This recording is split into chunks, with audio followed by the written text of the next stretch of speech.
Imaginemos por un momento el siguiente escenario. A ver.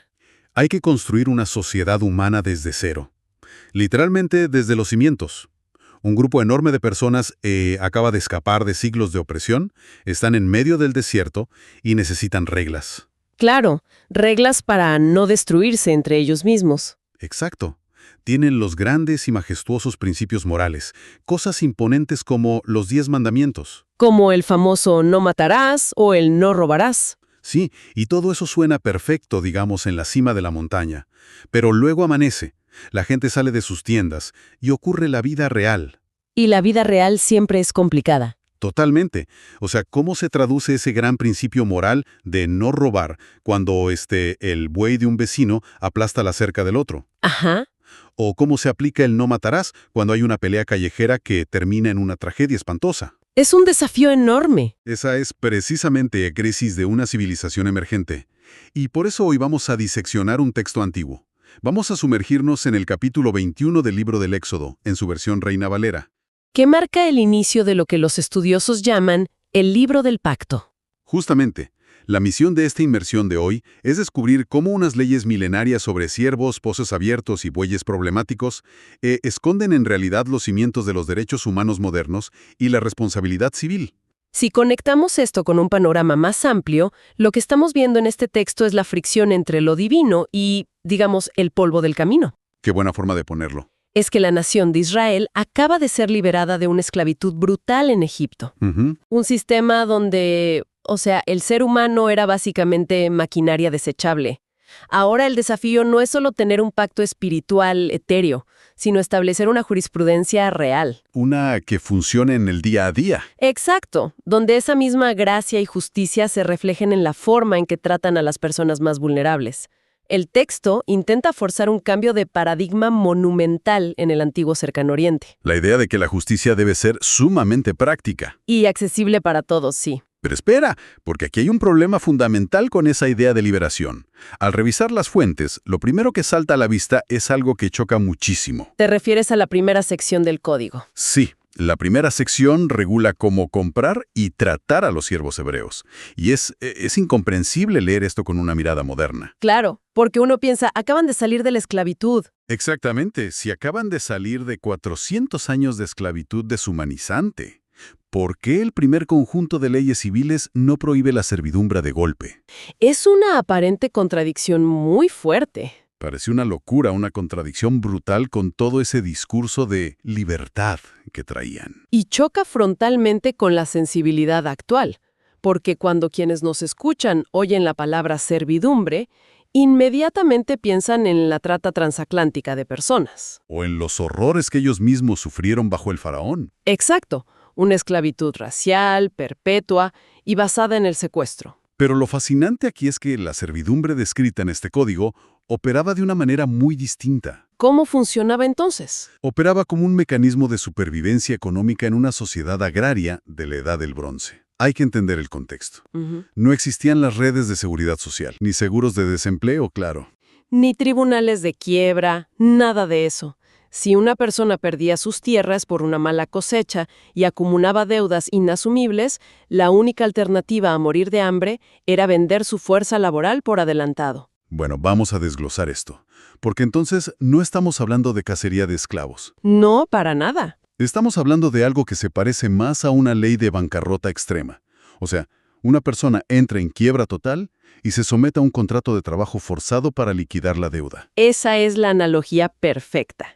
Pero incluso bajo esa óptica, dejar que alguien sea, digamos, dueño del trabajo de otro, abre la puerta a abusos terribles. El texto tiene que poner algún tipo de freno a eso, ¿no? Y el freno que impone es precisamente lo que separó a este código de otras leyes antiguas. ¿Como el código de Hammurabi y esos textos? Exactamente. La regla central aquí era un límite de tiempo inquebrantable. 6 años de servicio. ¿Solo 6 años? Solo 6. Al llegar al 7º año, la persona debía ser liberada sin tener que pagar absolutamente nada por su rescate. Era gratuito. ¡Wow! Un reinicio total. Funcionaba como un botón de reinicio económico para toda la sociedad. Impedía que se formara una subclase permanente de personas endeudadas por generaciones. Entonces la ley no eliminó la estructura económica imperfecta de la época, pero la humanizó radicalmente. Le inyectó una fecha de caducidad basada en la dignidad humana. Y las fuentes describen un escenario alternativo muy peculiar, algo llamado el siervo por amor. Ah, esa es una figura legal fascinante. Si al llegar ese séptimo año, la persona no quería irse porque amaba a su amo y a la familia que había formado en esa casa, se realizaba un ritual. Un ritual muy físico, por cierto. Sí, bastante gráfico.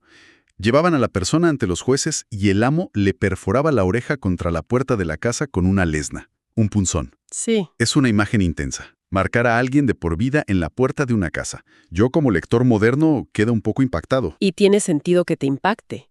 Esa marca física en la oreja simbolizaba una transición legal y social muy profunda. Dejaba de ser un deudor, supongo. Exacto, dejaba de ser un deudor pagando un contrato temporal y pasaba a ser un miembro permanente y voluntario de esa casa. O sea, ya era familia. Se convertía en parte integral de la familia. Y los análisis literarios y teológicos de estas fuentes a menudo señalan cómo esta imagen resuena siglos después. ¿En qué sentido? Quienes estudian el Nuevo Testamento, por ejemplo, ven en esta figura del siervo por amor un paralelo directo con pasajes como Filipenses 2. Ah, donde describe a Cristo tomando forma de siervo. Así es el concepto de elegir la sumisión, pero no por coerción, sino por un vínculo de lealtad y amor absoluto. ¡Qué interesante conexión! Y ese nivel de protección estructural también se aplica de manera muy específica a las mujeres en el texto. Ese es un punto crucial de la ley. Las fuentes le dedican un espacio considerable a las mujeres que eran vendidas como siervas, que a menudo incluía la expectativa de matrimonio o concubinato. Sí, y las reglas en ese aspecto son tajantes. Completamente. Si el amo decidía tomar otra esposa, la ley le prohibía estrictamente disminuir la alimentación, el vestido o los derechos conyugales de la primera sierva. No podía simplemente reemplazarla y olvidarse de ella. Y si fallaba en tan solo una de esas tres cosas, ella podía irse libre inmediatamente, sin pagar deudas ni nada. La razón detrás de esa especificidad es muy importante. En la antigüedad, una mujer sin familia y sin recursos era el individuo más vulnerable de toda la estructura social. Estaba básicamente a un paso de la indigencia total. Exacto. Al obligar al amo a mantener esos tres pilares, que eran comida, ropa y protección familiar, la ley impedía que la mujer fuera tratada como un objeto descartable. Cuando el amo perdiera el interés, por ejemplo. Claro, si él no quería asumir esa responsabilidad, el texto forzaba la liberación de la mujer. Para que no quedara atrapada. Exacto, para que pudiera buscar refugio o rehacer su vida garantizando que no se convirtiera en una prisionera abandonada en su propia casa. Tampoco podían venderla a extranjeros, por cierto. Es un nivel de protección increíble para la época. Totalmente inusual en el antiguo Cercano Oriente. Ahora, resolver la supervivencia económica mediante leyes de bancarrota es complejo. Pero la dinámica del dinero y del trabajo es relativamente fácil de legislar comparada con el derramamiento de sangre. Ahí entramos en un terreno mucho más oscuro. Sí. ¿Qué ocurre cuando la estructura social se rompe por completo a través de la violencia física? Es un desafío enorme para cualquier civilización. Especialmente para una población que viene de sufrir violencia sistemática en Egipto y que ahora vive en el desierto. Probablemente tenían instintos muy primarios sobre cómo resolver una riña. Claro, el código aborda esa violencia, intentando erradicar el concepto de la venganza tribal descontrolada. Porque antes eso era un ciclo sin fin, ¿no? Exacto. En las culturas de la época, si un miembro de una familia mataba a alguien de otra familia, se desataba una espiral de sangre. Una venganza generacional. Podía durar décadas. Lo que hace el Éxodo es establecer una distinción legal que hoy nos parece básica, pero que entonces era una innovación radical. Separar la intención de la tragedia. Eso es, distinguir entre un homicidio accidental y un asesinato con alevosía. De hecho, las fuentes mencionan el establecimiento de las ciudades de refugio. El texto dice que si alguien mata a otro sin premeditación, la frase literal es, sino que Dios lo puso en sus manos, refiriéndose a un accidente fortuito. Un evento que estaba fuera del control humano. Esa persona tenía derecho a huir a un lugar seguro, a una de estas ciudades. Supongo que esto era para escapar de la familia enfurecida. Se huía del llamado vengador de la sangre. Suena a película de acción. Sí, pero era una figura real. Solía ser el pariente más cercano de la víctima, cuyo deber social era cobrar la vida del homicida. Y la ciudad de refugio cortaba de tajo ese ciclo. Rompía ese ciclo inmediato de furia, obligando a que el caso pasara por un proceso judicial formal. Para determinar si realmente fue un accidente. Exactamente. Sin embargo, la ley cambiaba drásticamente si se comprobaba la alevosía. Si era premeditado. Si el asesinato era calculado, el texto ordena que el asesino sea sacado incluso del altar de Dios para ser ejecutado. ¡Guau! O sea, no había asilo que valiera. El mensaje es clarísimo. La santidad de un lugar religioso no puede usarse como escudo para evadir las consecuencias de un crimen calculado contra la vida humana. Y esa intolerancia hacia la destrucción del tejido social se ve en otras penas capitales en este texto. Sí, hay varios crímenes castigados con la mayor severidad. Por ejemplo, el secuestro o la trata de personas se castiga con la muerte sin excepciones. La libertad humana no era negociable. Incluso herir o maldecir a los padres conllevaba la pena capital. Es una severidad que asusta, pero imagino que responde a que, sin un estado policial, la autoridad familiar era la única barrera. Era la única barrera entre el orden y la anarquía total en una sociedad seminómada. Claro. Pero aquí hay una regla sobre violencia que, debo admitir, me cuesta procesar un poco. ¿Cuál de todas? Las agresiones del amo hacia el siervo. Ah, sí, ese es un pasaje muy debatido. El texto menciona que si un amo golpea a su siervo con una vara y el siervo muere al instante, el amo debe ser castigado. Ajá. Pero añade una cláusula que suele causar mucha confusión en la audiencia moderna. Si el siervo sobrevive 1 o 2 días antes de morir o recuperarse, el amo no recibe el castigo capital. Porque el siervo es su dinero, dice el texto. Exactamente esa cláusula. A primera vista, parece decir que el amo tiene licencia para dar palizas casi mortales simplemente porque el siervo es su propiedad. Suena terrible hoy en día. Contradice toda la idea de dignidad de la que hablábamos hace un momento. La lectura superficial sugiere eso, estoy de acuerdo. Pero el mecanismo legal subyacente trataba de establecer lo que en derecho moderno llamamos mens rea. ¿La intención criminal? Exacto, la intención. En el mundo antiguo, nos guste o no, el amo tenía el derecho legal de disciplinar físicamente al siervo. Era la norma de la época. La regla de los 1 o 2 días era una forma cruda, pero muy práctica en su contexto, de determinar la intención homicida. O sea, si sobrevivía un par de días. El sistema judicial de la época asumía que el amo no tenía la intención de asesinarlo, sino de disciplinarlo, y que la muerte fue un exceso no premeditado. Ya veo. No justifica la brutalidad desde nuestra ética actual, obviamente. Para nada. Pero en su momento fue una de las primeras veces en la historia que la ley se inmiscuyó en la propiedad privada. Para decirle a un amo que la vida de su trabajador no le pertenecía absolutamente. Exactamente. Le ponía un límite al poder absoluto que en otras culturas los amos sí tenían sobre sus esclavos. Y si cruzaban la línea, el texto obligaba a la liberación. Si el amo le destruía un ojo o le rompía un diente al siervo durante un castigo, el siervo quedaba libre inmediatamente. Era la compensación obligatoria por el daño físico permanente. Lo que nos lleva a uno de los conceptos más famosos y debatidos de todas las fuentes. Aquí es donde se pone realmente interesante. Ya sé a dónde vas. Hablamos de la ley del talión. El texto entra en la hipotética de una riña donde una mujer embarazada sale lastimada. Si ella aborta, la fuente dice que hay una multa económica. Según lo que exija el esposo y aprueben los jueces. Sí. Pero si la mujer muere, la ley exige vida por vida. Y luego suelta la frase universal, la que todos conocemos. Ojo por ojo. Ojo por ojo, diente por diente, mano por mano, pie por pie. A oídos modernos, esto suena a película de terror. Suena bárbaro. Suena a un permiso legal para la mutilación y la venganza sangrienta y descontrolada. Es el malentendido más grande de la historia jurídica antigua. Yo diría que es el mito número 1. Mito. ¿Por qué? Porque el propósito de la ley del talión nunca fue prescribir la mutilación obligatoria ni fomentar la venganza. Su propósito estructural era exactamente lo opuesto. ¿Poner un límite? Poner un límite máximo a la represalia. Imaginemos la naturaleza humana sin un estado de derecho fuerte.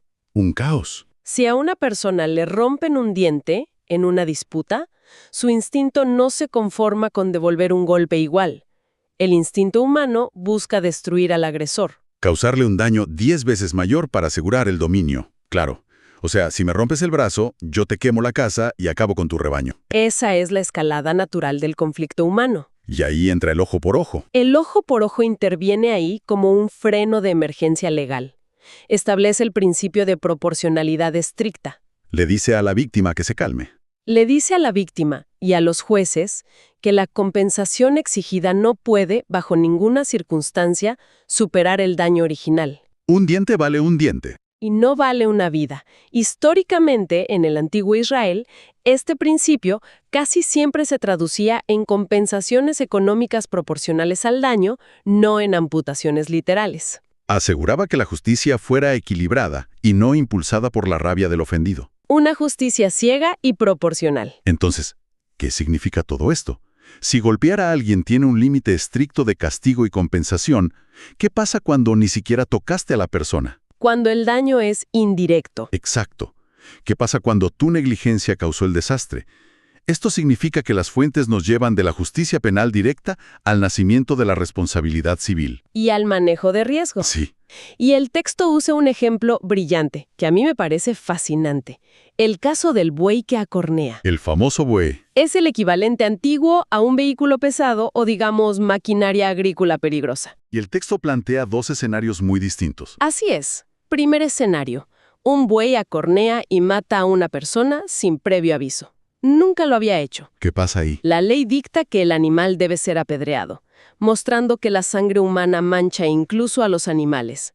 Pero el dueño es absuelto. Porque fue una tragedia imprevisible. Exacto, no hay negligencia previa. Pero el segundo escenario es donde la ley muestra los colmillos de verdad. Si ese buey ya tenía un historial de ser peligroso, Si ya era un animal problemático. y el dueño fue advertido por la comunidad y aún así decidió no encerrarlo ni vigilarlo, Ahí la cosa cambia drásticamente. si ese animal suelto mata a alguien, el buey es destruido y el dueño enfrenta la pena de muerte.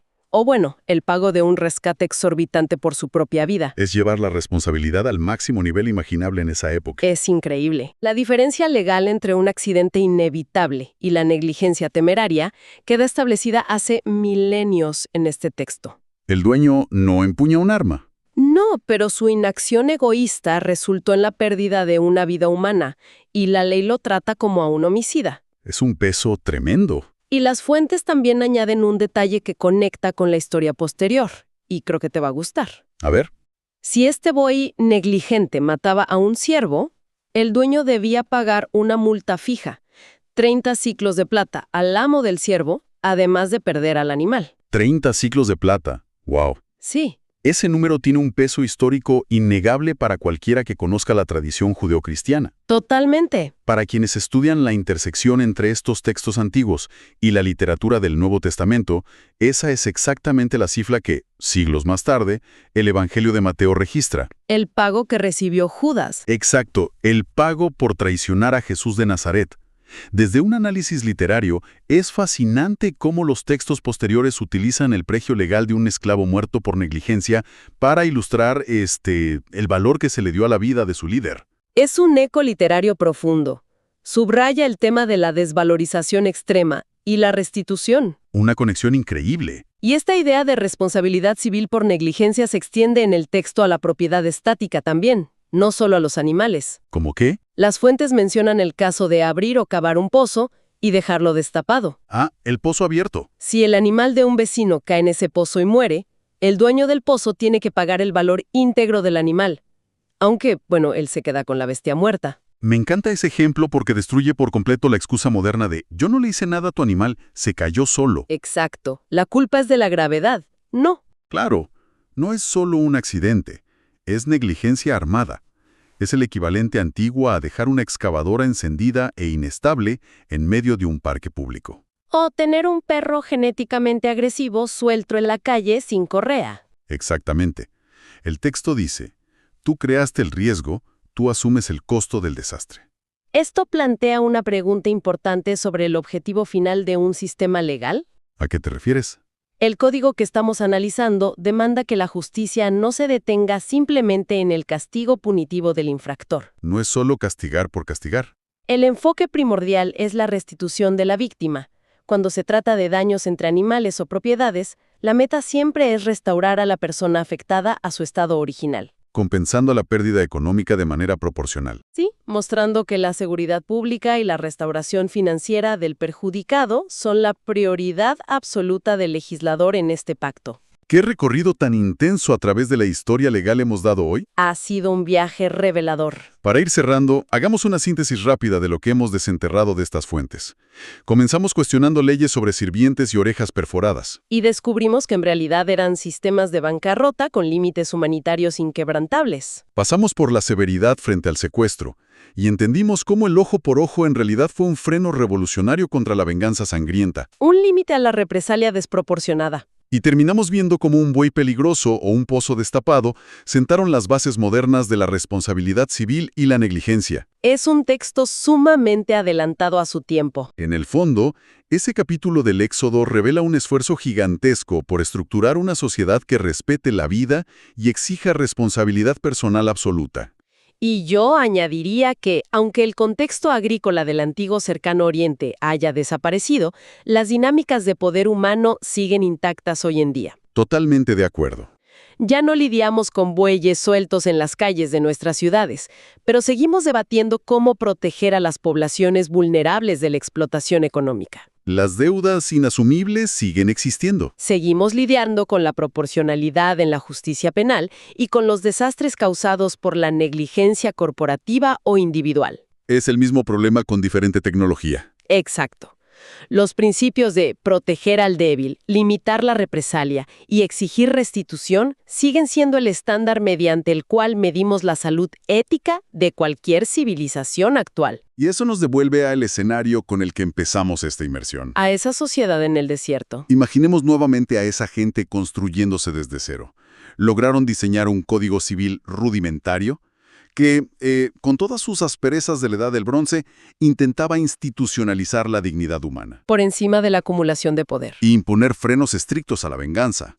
Así que la idea provocativa que nos queda para reflexionar para la gente que nos acompaña hoy es esta. A ver.